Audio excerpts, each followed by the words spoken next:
Missiles తయారు చేయడం ఒక ఎత్తు, మిసైల్స్ ను కూల్చేయడం మరో ఎత్తు.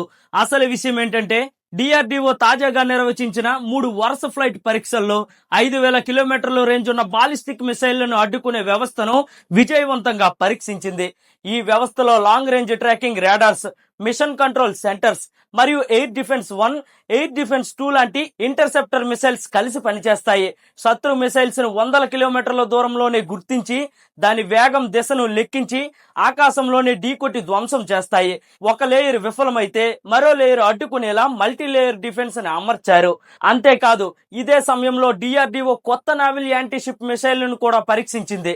సముద్రానికి అతి తక్కువ ఎత్తులో ఎగిరే ఈ మిసైల్ శత్రు రాడార్లకు చిక్కకుండా లక్ష్యాన్ని ఖచ్చితంగా చేరుకుంటుంది. ఈ పరీక్షల్లో భారత్ కేవలం మిసైళ్లు తయారు చేసిన దేశంగా కాకుండా మిసైళ్లను కూల్చగల అత్యాధునిక రక్షణ వ్యవస్థ కలిగిన దేశంగా మారింది. ఈ విజయాన్ని అభినందిస్తున్న ప్రతి భారతీయుడు వీడియోని లైక్ చేయండి. జై హింద్.